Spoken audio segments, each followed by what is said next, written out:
Students and welcome back to the White Slate पढ़ाई।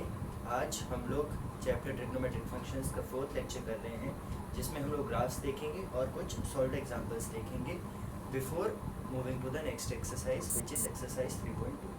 तो पिछली वीडियो में हम लोगों ने काफ़ी सारी चीज़ें देखी ट्रिग्नोमेट्रिक फंक्शंस के बारे में, उनकी डोमेन और रेंज देखी, अलग अलग एंगल्स पे जो आपने 10th क्लास 90 डिग्री तक पढ़ा था, उसके आगे हमने 180 तक देखा और ये भी जाना कि कैसे हम पूरा 360 डिग्री तक हर ट्रिग्नोमेट्रिक रेशियो के लिए हर एंगल पे वैल्यू निकाल सकते हैं।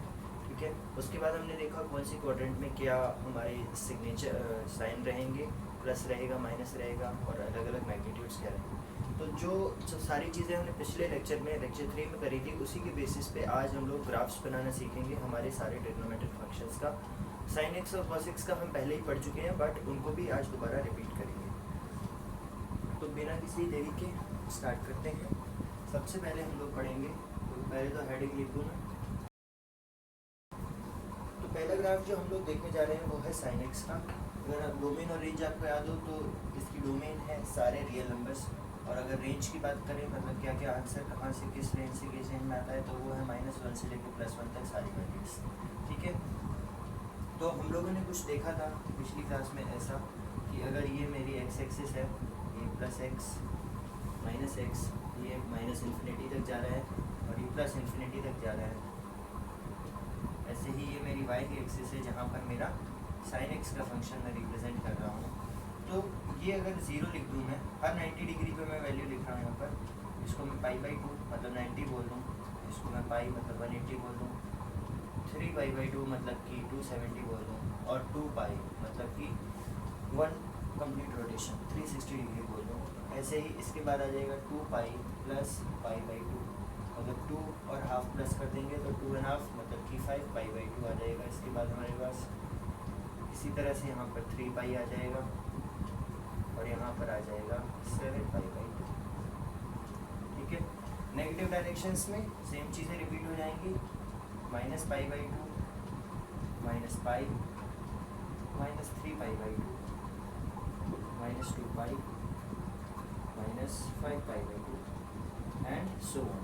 ठीक है, तो सबसे पहले आपको याद हो तो साइन 0 पे 0 ही होता है, साइन π पे भी 0 होता है, 2π पे भी 0 होता है, 3π पे भी 0 होता है। ऐसे ही यहाँ पर -π और 2π पर 0 होता है। तो मैंने सारे जीरोस मार्क कर लिए हैं। उसके बाद अगर साइन π/2 की वैल्यू आपको याद हो तो साइन π/2 पे 1 होता है, तो 1 होता है। ऐसे ही साइन π की वैल्यू अगर आपको याद हो तो साइन π 0 होता है। साइन 3π/2 की वैल्यू अगर आपको याद हो तो -1 होती है, 3π/2 की वैल्यू -1 होती है। साइन का ग्राफ जैसा कि मैंने आपको पहले भी बताया था, पहले 0 से 1 राइज करता है π/2 तक, उसके बाद π/2 से π वो फॉल करता है दोबारा 0 तक, फिर π से लेके 3π/2 तक वो और फॉल करता है -1 तक, और फिर यहाँ से दोबारा राइज करता है 2π की तरफ दोबारा 0, और यहाँ से यही ग्राफ रिपीट होता है बार बार, क्योंकि ये कंप्लीट रोटेशन हो गई 0 से 2π। तो ये यहाँ मैं ऐसे चलूँगा, 5π/2 तक राइज करूँगा, 3π पे डिप करूँगा और फिर 7π/2 पे और फिर आगे ऐसे ही राइज। और नेगेटिव डायरेक्शन में भी सब कुछ सेम ऐसे रिपीट होगा, यहाँ तक डिप, यहाँ राइज और राइज, डिप एंड। तो इस तरह से जो साइन फंक्शन है हमारा हमेशा ये नीचे तक नहीं -1 तक ही बनाना है हमें। ठीक है, इस तरह से साइन फंक्शन हमेशा +1 और -1 के बीच में वेरी करता है और कंटिन्यूस फंक्शन है, पूरा चलता जाता है हर रियल नंबर के लिए। अगर इसी तरीके से यहीं पे मैं cos x की बात करूँ, कोसाइन फंक्शन बोलते हैं जिसको हम लोग। ठीक है, तो कोसाइन फंक्शन या cos x की अगर मैं बात करूँ, cos x के लिए भी इसको बना देता हूँ।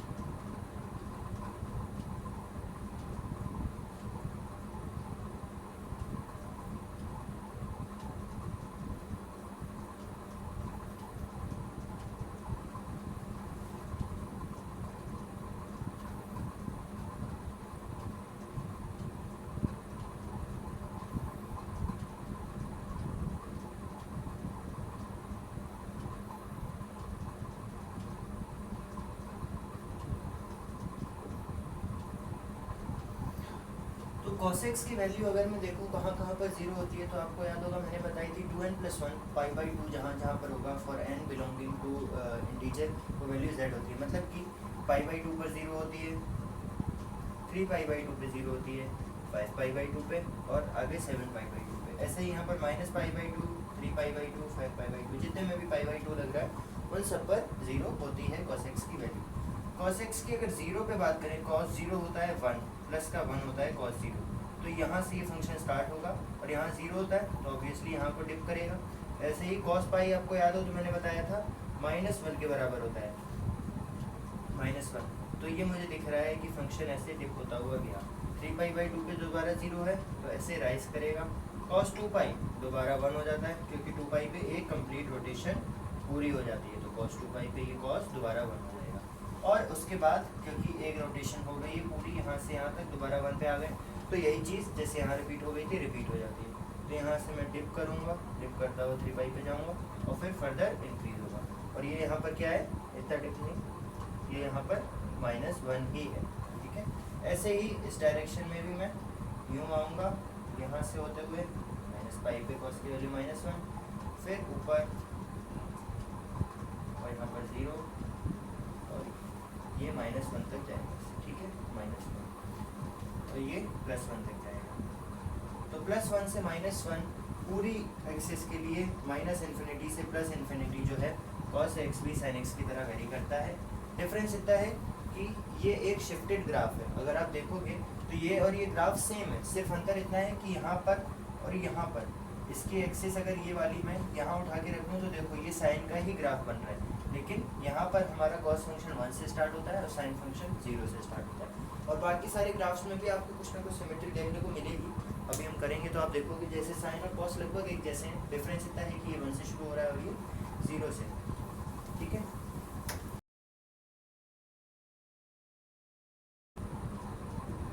अगली अगर देखिए मैं 10x की बात करूं तो जैसे कि मैं सबके ही पहले 0 मार्क कर लेता हूँ।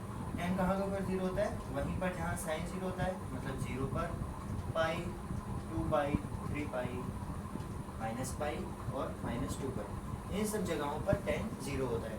अगर मैं साइन 90 की बात करूँ तो साइन 90 1 होता है और cos 90 0 होता है, मतलब 90 डिग्री पे tan जो होता है वो डिफाइंड नहीं होता है। और जब भी कोई चीज़ डिफाइंड नहीं होती है तो हम क्या करते हैं, उसे इन्फिनिटी मतलब ऑलमोस्ट ग्राफ के बाहर लेते हैं। ऐसे ही -पाई/2 पे भी साइन डिफाइंड नहीं है, तो ये ग्राफ यहाँ से होता हुआ इससे होता हुआ कुछ ऐसे जाएगा। तो एक्चुअली अगर आप देखोगे एक एक करके वैल्यूज पुट करके तो ये ग्राफ ऐसा होगा और यही ग्राफ पूरे में रिपीट होता है। यहाँ पर ऐसा बना, उसके बाद अगर मैं यहाँ पर ऐसी लाइन खींच दूँ, इस लाइन को खींचने की वजह ये है कि ये पूरा पाई/2 पे टच नहीं हुआ है। आप देखोगे तो पाई/2 जैसे जैसे आएगा ये बिल्कुल इन्फिनिटी की तरफ जाएगा, जब तक पाई/2 नहीं आएगा तब तक ये ऐसा रहेगा। पाई/2 के साथ ही ऑलमोस्ट इन्फिनिटी पे चला जाएगा पाई/2 पे आने के बाद, ठीक है। ऐसे ही 3 पाई/2 पे, ऐसे ही 5 पाई/2 पे, आगे नहीं बना रहा हूँ मैं, आगे भी सेम रहेगा, यहाँ पर भी 3 पाई/2 पे और 5 पाई/2। तो यही ग्राफ पूरे में रिपीट होता जाएगा टेंजेंट के लिए, ऐसा आकर कुछ ऐसा जाएगा, ऐसे आकर यहाँ 2 पाई पर 0 होता हुआ +इन्फिनिटी से -इन्फिनिटी की तरफ। ये होता है हमारा टेंजेंट का ग्राफ, बिल्कुल सही ऐसा ही होता है, कुछ गलत नहीं है। ऐसे ही यहाँ पर ऐसे,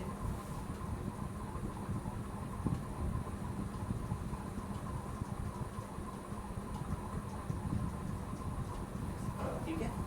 तो इन्फिनिटी तक जैसे जैसे जाएगा 3 पाई/2 के पास आता जाएगा, 3 पाई/2 के पास आते आते या फिर आप जैसे कह सकते हो कि इन्फिनिटी पे जाएगा। ये है हमारा 10x का ग्राफ। अगर मैं इस ग्राफ के सामने एक मिरर रख दूँ तो फिर मेरा बन जाएगा cot x का ग्राफ। cot x का ग्राफ भी बिल्कुल सेम है, ज़्यादा कोई डिफरेंस नहीं है, बस डिफरेंस है कि जहाँ पर ये 0 होता है वहाँ वो नॉट डिफाइंड होता है, और जहाँ पर ये नॉट डिफाइंड होता है वहाँ पर वो 0 होता है।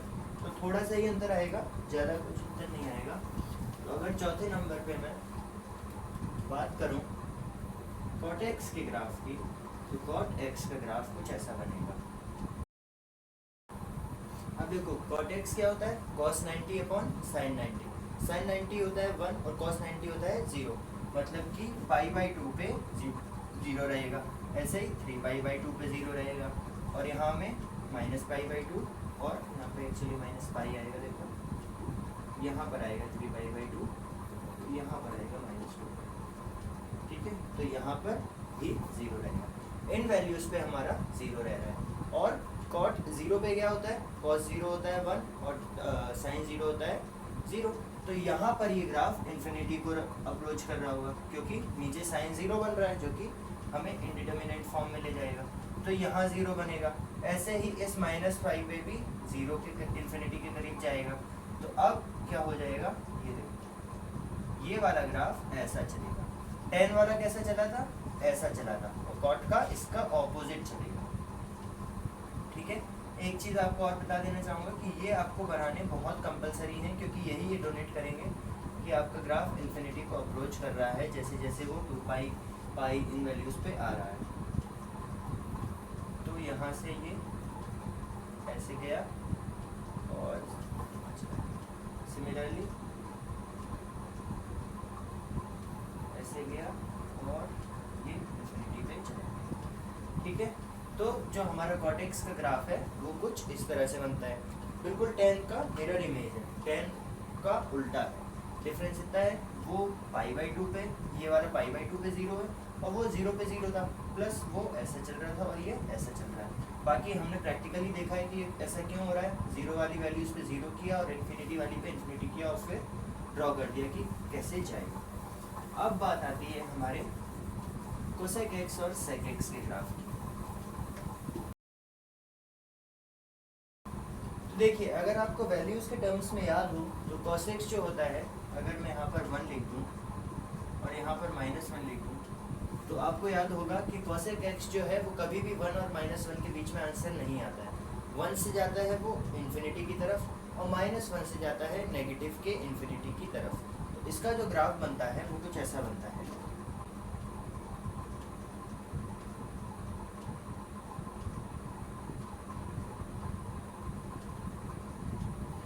ठीक है, जैसे जैसे ये π/2 के पास आएगा ये 1 हो जाएगा, ठीक है, और जैसे जैसे ये वापस 0 पे आएगा ये इन्फिनिटी की तरफ अप्रोच करेगा। ऐसे ही पाई पे आते आते ये इन्फिनिटी को अप्रोच करेगा, ठीक है। तो यही चीज़ इसमें रिपीट होती जाएगी पॉजिटिव साइड, ये यहाँ नहीं सिर्फ 1 तक आएगा।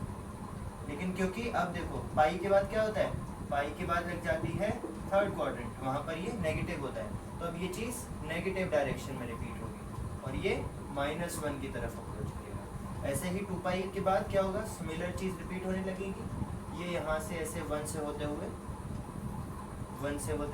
वापस ऊपर जाएगा। इस डायरेक्शन में देखेंगे तो सिमिलर चीज़ रिपीट होगी बट नेगेटिव के लिए। तो 0 पे देखो इन्फिनिटी की तरफ से आते हुए ऐसे -1 से होते हुए टच करते हुए -1 को, क्योंकि -1 भी वैल्यू होती है, ऐसे चला जाएगा ग्राफ, ठीक है। तो कुछ इस तरह से हमारा बनता है कोसेक एक्स का ग्राफ। अब कोसेक एक्स के ग्राफ में आप लोग एक चीज़ कॉमन देख रहे होंगे साइन की तरह, कि ये इस एक्सिस के यहाँ से ऐसा जैसे साइन शुरू होता था 0 से और फिर चलता था, वैसे ही ये वाला ग्राफ भी हमारा इस y एक्सिस को कट किए बिना, जहाँ पर हमने कोसेक एक्स रिप्रेजेंट किया है उसको कट करे बिना चल रहा है। लेकिन जब मैं सेक एक्स की बात करूँगा, इसी में मैं सेक एक्स दिखा देता हूँ आपको, या फिर अलग से ही बना देते हैं, कोई नहीं। तो जब सेक एक्स की बात होगी तो चीज़ तो सेम रिपीट होगी जो इसमें हो रही है, लेकिन 1 से यूँ इस तरह से 0 पे 1 पे मिलेगा वो। यहाँ पर वो π/2 पे 1 पे मिल रहा है, सेक एक्स के ग्राफ में वो 0 पे ही 1 से मिल जाएगा। क्यों? क्योंकि cos 0 पे 1 होता है, तो उसका ऑपोजिट जो कि हमें sec 0 मिलेगा वो 0 पे ही 1 मिलेगा, ठीक है। इस तरह से ये π/2 पर इन्फिनिटी को अप्रोच करेगा और उसके बाद पाई पे -1 कुछ इस तरह से लेगा, क्योंकि cos पाई की वैल्यू होती है -1, तो ये यहाँ से -1 लेते हुए जाएगा।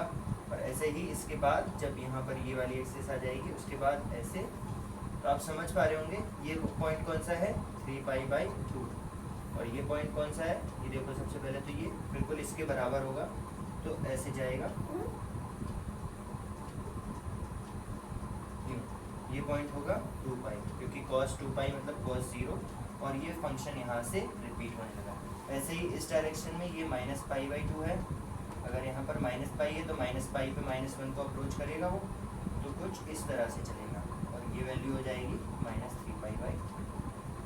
ठीक है, ग्राफ्स आपसे हो सकता है एज इट इज़ बनाने को आ जाए बस, तो आपको रटने नहीं है ग्राफ, आपको बस दो चीज़ें समझ लेनी है कि जब साइन और कॉस की बात होगी तब आपको ये याद रखना है कि 0 कहाँ पे होता है और 1 कहाँ पे होता है, उसके बेसिस पे आप ऊपर नीचे चला सकते हैं लहरों को।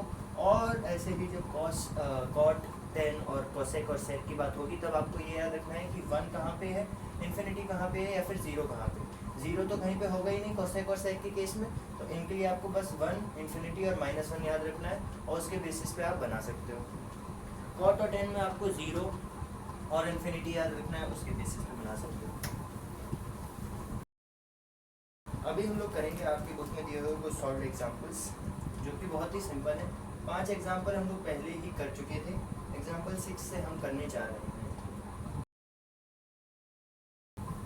देखो सबसे पहला क्वेश्चन हमारे पास आ गया है, हमें गिवन है cos x की वैल्यू जो कि है -3/5 और ये गिवन है कि ये जो cos x है ये x जो है वो थर्ड क्वाड्रेंट में लाई कर रहा है। थर्ड क्वाड्रेंट में cos नेगेटिव होता है और बिल्कुल यहाँ पर नेगेटिव ही हमें दिया हुआ है, तो हमें बाकी सारे ट्रिग्नोमेट्रिक फंक्शंस की वैल्यू फाइंड करनी है। तो सबसे पहले जो भी हमें गिवन हो उसके ऑपोजिट वाले मतलब 1/cos x जो sec x होता है उसकी वैल्यू निकाल लेंगे।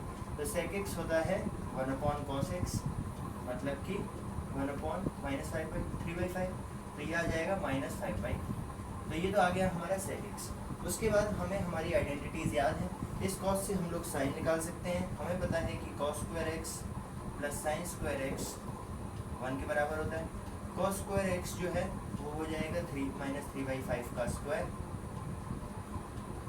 प्लस साइन स्क्वायर x = 1, तो साइन x आ जाएगा 1 - 3/5 का स्क्वायर कितना है होता है 9/25, इस पूरे का अंडर रूट या फिर पावर 1/2 लिख सकते हो। तो साइन x की वैल्यू यहाँ से कितनी निकल के आ रही है 25 - 9 16/25 का अंडर रूट जो कि होता है 4/5। और थर्ड क्वाड्रेंट में साइन क्या होता है, थर्ड क्वाड्रेंट में साइन होता है नेगेटिव, तो यहाँ पर आप लगा दोगे नेगेटिव। ठीक है, क्योंकि थर्ड क्वाड्रेंट हमें क्वेश्चन में गिवन था। तो यहाँ से मैंने निकाल लिया sec x की वैल्यू, यहाँ से मैंने निकाल ली sin x की वैल्यू।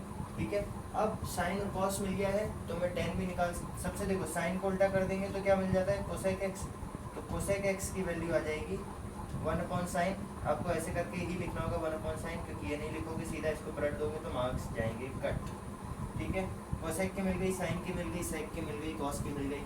मुझे पता है कि cot x होता है cos x upon sin x, तो cos x मुझे गिवन है -3/5, sin x मैंने निकाल लिया है -4/5, तो ऑब्वियसली मुझे cot x मिल गया माइनस नहीं प्लस मिल गया, माइनस माइनस कैंसिल 3/4, और tan x होता है या तो यहाँ से sin अपॉन cos लिख लो या फिर 1/cot लिख लो, cot निकाल चुके हो तो 1/cot से मुझे मिल गया 4/3। ठीक है, और थर्ड क्वाड्रेंट में ये दोनों पॉजिटिव होते हैं तो इनको पॉजिटिव ही एज इट इज लिख दूंगा। ठीक है, और ये नेगेटिव होता है इसको नेगेटिव बना देंगे।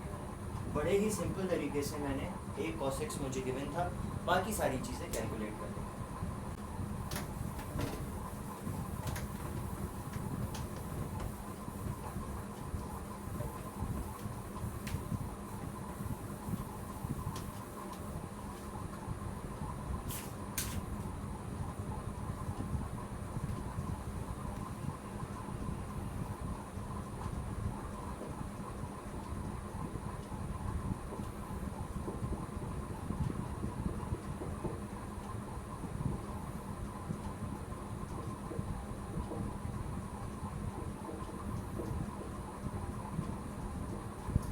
नेक्स्ट क्वेश्चन भी सिमिलर है इसलिए मैंने पूरा नहीं लिखा है। अब हमें cos x की जगह cot x दे दिया है -5/12, x हमें गिवन है सेकंड क्वाड्रेंट में और हमें बाकी 5 फाइंड करने हैं। तो सबसे पहले देखो क्या हो जाएगा, cot से हम लोग tan निकाल सकते हैं सीधा, cot हमें गिवन है तो tan x क्या हो जाएगा, इसका रेसिप्रोकल मतलब कि 1/cot x जो कि हो जाएगा -12/5। ठीक है, और ये सेकंड क्वाड्रेंट है, सेकंड क्वाड्रेंट में tan और cot नेगेटिव होते हैं तो ये भी बिल्कुल सही है, मेरा नेगेटिव आया, अगर नहीं होता तो पॉजिटिव कर देते इसको। अब देखिए हमने आइडेंटिटी पढ़ी थी sin square x plus cos square x = 1। एक आइडेंटिटी हमने ये पढ़ी थी, दूसरी हमने पढ़ी थी दोनों साइड का जब हमने sin स्क्वायर x से डिवाइड कर दिया था तो हमने पढ़ा था 1 + cot square x is equal to cosec square x. ठीक है, इसी तरह से तीसरी आईडी पढ़ी थी हमने 1 plus tan square x is equal to sec square x. तो ये आइडेंटिटी और ये आइडेंटिटी तीनों ही लगेंगी। कैसे लगेंगे वो आपको मैं बताता हूँ। देखो कॉट हमें गिवन है क्वेश्चन में, वहाँ से हम कोसेक निकाल सकते हैं। तो कोसेक स्क्वायर एक्स कितना आ रहा है 1 प्लस कॉट स्क्वायर एक्स जो कि है 5/-5/12 मतलब कि -5/12 का होल स्क्वायर। ये कितना है 1 प्लस 25/144 आ रहा है और ये आ रहा है 169/144। ठीक है, तो कोसेक स्क्वायर एक्स आया ये, तो कोसेक एक्स कितना आ जाएगा इसका अंडर रूट, और 169 का अंडर रूट होता है 13, 144 का होता है 12। सेकंड क्वाड्रेंट की बात करें तो कोसेक पॉजिटिव होता है, तो ये आंसर मेरा बिल्कुल सही है, मुझे प्लस माइनस बनाने की ज़रूरत नहीं।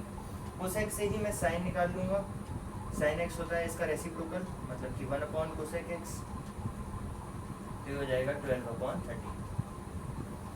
अब मेरे पास दूसरा ऑप्शन है कि मैं इस साइन से कॉस निकाल लूँ या तो, और कॉस से सेक, या फिर मैं इस टेन जो मैंने निकाला है उससे सेक निकाल लूँ और फिर सेक का रेसिप्रोकल करके कॉस निकाल लूँ। तो एक साइन और कॉस वाले से हमने पिछले क्वेश्चन कर लिया था, तो ये इस आइडेंटिटी से कर लेते हैं। मैंने आपको बताया था पहले ही लेक्चर में कि जितनी ज़्यादा आइडेंटिटी है उतना फ़ायदा हमारा ही है। हमारे पास बहुत सारे हथियार हैं, हम कोई सा भी इस्तेमाल कर सकते हैं इस जंग के लिए। ठीक है, तो इस वक्त हम ये करेंगे।